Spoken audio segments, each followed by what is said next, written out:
Someone intervened on behalf of...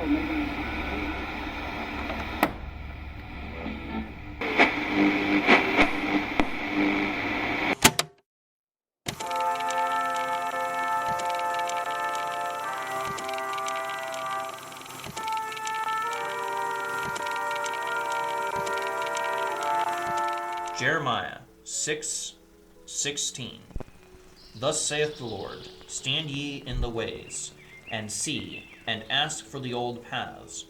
Where is the good way, and walk therein, and ye shall find rest for your souls. Proverbs 4:14 through 18. Quote, enter not into the path of the wicked, and go not in the way of evil men. Avoid it, pass not by it, turn from it, and pass away. For they sleep not, except they have done mischief, and their sleep is taken away, unless they cause some to fall. For they eat the bread of wickedness, and drink the wine of violence. But the path of the just is as the shining light, that shineth more and more unto the perfect day. Ponder the path of thy feet, and let all thy ways be established. Less than 100 years ago, a group of scientific experts met in the United States and handed down an opinion, an expression of their sincere belief. Man, they said, would never fly, for it was a demonstrable fact in nature that no bird which weighed over 30 pounds could sustain itself in flight. They therefore gave it as their studied, expert, and correct opinion that man would never fly. A few years later, the Wright brothers invented the first airplane, and on August 26, 1952, a jet bomber made the round trip across the Atlantic Ocean and back in a total elapsed flying time of 8 hours and 2 minutes. Human belief and opinion, though sincere, studied, and expert, had to yield to facts. Man could fly. Years ago, a friend of mine told me the story of a young man who believed quite sincerely that God had a special work for him to do. He reasoned that if God wanted him to do this work, he would protect him and spare his life until it was finished. With this sincere belief firmly in mind, he entered into a place of very great danger, refusing to take the very obvious precautions suggested by his fellow workmen for his safety. A few minutes later, he was dead, a martyr to sincere but erroneous belief.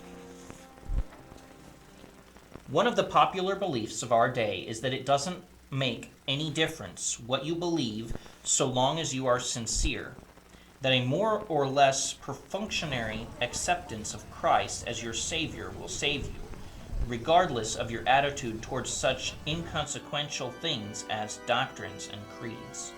We have gotten tired of arguing about creeds and doctrine, tired of bickering and disunity among those who call themselves Christians. There are some beliefs that don't matter. If I believe that we should have corn for supper and my wife believes in beans, we probably compromise and have corn one night and beans the next, or vice versa. Both are good foods. The choice between them is inconsequential compared to the peace and unity of our home. There are also times when compromise and abandonment of individual belief is wise and necessary in the interest of unity.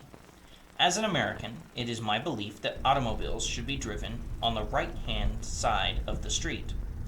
But if I go to a portion of the world where it is the unanimous belief that automobiles should be driven on the left side of the street, I would be very foolish and stubborn indeed not to be willing to sacrifice my belief for the sake of unity.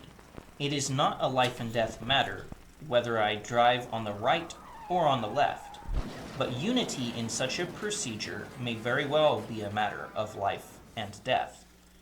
There are times when belief matters very much, when it is much more important to be right than to be popular, when correctness is more to be desired than unity. Yes, when such correctness is absolutely essential to continued existence. You may get only one chance with the gun you believe isn't loaded, the wire you think isn't charged with high voltage electricity, the match over the gas well you believe to be empty. The pathways of history are littered with the wreckage of men and nations and civilizations who thought that it was unimportant whether they believed in the laws of God or not, so long as they were powerful and popular and accepted by their neighbors. The laws of God's kingdom and of God's universe are inexorable, inescapable, unchangeable. Sincere belief cannot save. Expert opinion cannot save. It is well to be tolerant. It is well to be tolerant of the opinions and beliefs of others, and to recognize their sincerity.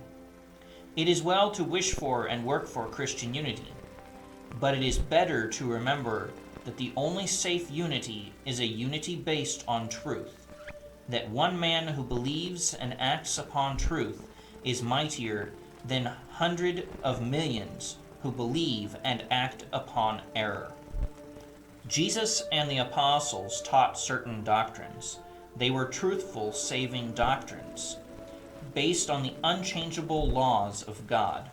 For Jesus said, quote, "My doctrine is not mine, but his that sent me," unquote. Again, he said that if any man heard his words and believed them not, he should be judged by those words in the last day. Quote, "For I have not spoken of myself, but the Father which sent me. He gave unto me a commandment, what I should say and what I should speak." End quote. He promised, quote, "If any man will do his will, that is, my Father's will, he shall know of the doctrine, whether it be of God, or whether I speak of myself." End quote. To test a doctrine, try it out in action, in doing, in experience, and let the results prove what kind of doctrine it is. Jesus attached no small amount of importance to his doctrine. If sincerity of belief was all that mattered, he would have had no occasion to disagree with the Pharisees and Sadducees on matters of doctrine. They rejected his doctrine, and he, having in mind the deceitfulness and error and hypocrisy of their doctrine, warned, quote, "Beware of the leaven of the Pharisees and Sadducees." End quote. The disciples understood his meaning, that they should beware of the doctrines of the two leading sects of their day. Their doctrines were popular, they were sanctioned, they were powerful, and they were no doubt sincerely believed, but they were wrong. Sincerity of belief could not make them right, nor could their sincere disbelief in the strange new doctrines taught by Jesus make his doctrines wrong. The apostles continued to teach the doctrines which Jesus had taught, and those doctrines became known as their doctrines. For a time, the church, quote, "continued steadfastly in the apostles' doctrine and fellowship, and in breaking of bread, and in prayers," end quote. But soon men began to change the doctrines of Christ to suit themselves, and the apostles found themselves fighting a losing battle to maintain the purity of doctrine which Jesus had given them in the beginning. Nearly all of the epistles written by Paul contained some reproof for false doctrine, or an exhortation to hold to sound doctrine. Seeing in the Hebrew saints a tendency to belittle doctrine and to be careless about belief, Paul wrote to them, quote, "Be not carried about with diverse and strange doctrine, for it is a good thing that the heart be established with grace." End quote. To the Romans he wrote, quote, "Now I beseech you, brethren, mark them which cause divisions and offenses contrary to the doctrine which ye have learned, and avoid them." End quote. To Timothy, his spiritual son in the faith, Paul wrote, quote, "Take heed to thyself and to thy doctrine." End quote. He warned that the time would come when men would not endure sound doctrine. Paul was evidently not one of those who thought that belief did not matter, so long as the believer was sincere. John, too, thought that a man's belief matters.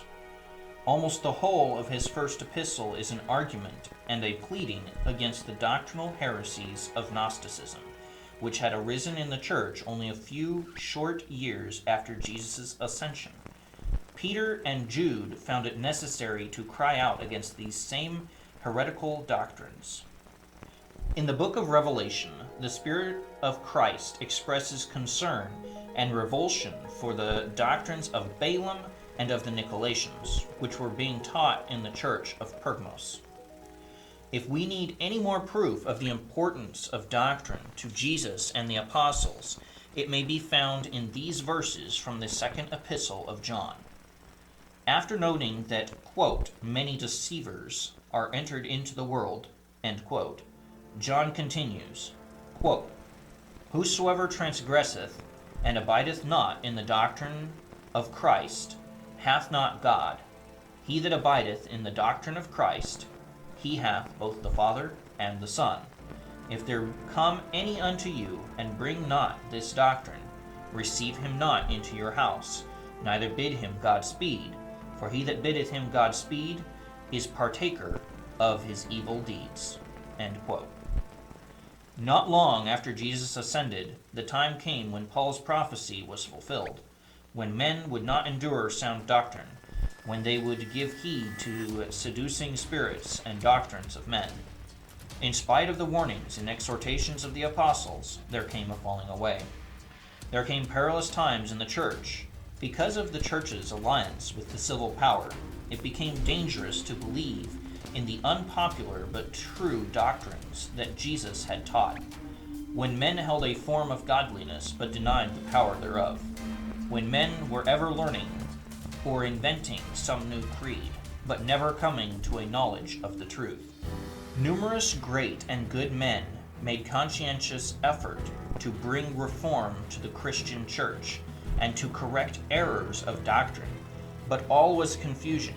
Tradition was strong. There was no authoritative voice except the traditions of a corrupt and dead past. Man could not agree. They fought bitterly over doctrine. They drew up creed after creed. They anathemized all who could not or would not accept those creeds. In the second decade of the 19th century, a young lad in his teens became concerned about doctrine. He felt the need of a church affiliation, but he could not make up his mind which of the several churches in his community taught correct doctrine. One night, while attending a Union Revival service, he heard a sermon on the text, quote, if any of you lack wisdom, let him ask of God, who giveth to all men liberally and upbraideth not, and it shall be given him. End quote. He decided to put that promise to the test. He retired to the woods to pray, and in answer to his prayers, he was permitted to see two personages in the shaft of light which descended on him. One of them, turning to the other, said, quote, this is my beloved Son, hear ye him. End quote. Then the young man put his question, quote, which church shall I join? The answer came clearly, authoritatively, and unequivocally. Quote, join none of them, for they teach for the doctrines the commandments of men. End quote. Here again in the latter days was the old emphasis on sound doctrine, coming from the Son of God himself.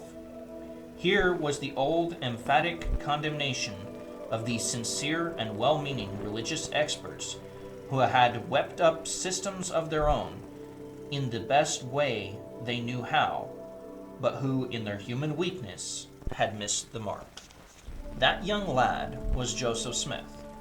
Through his prophetic ministry, as he listened to the voice of God's beloved Son, he was instrumental in performing a great work towards the reestablishment of sound doctrine contained in and taught by a sound church organization and a restored priesthood.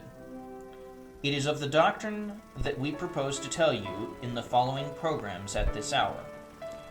It is that doctrine which we shall strive to teach each week as we renew the invitation given to Joseph Smith and the apostles so many years ago on the Mount of Transfiguration. Quote, This is my beloved Son. Hear ye him.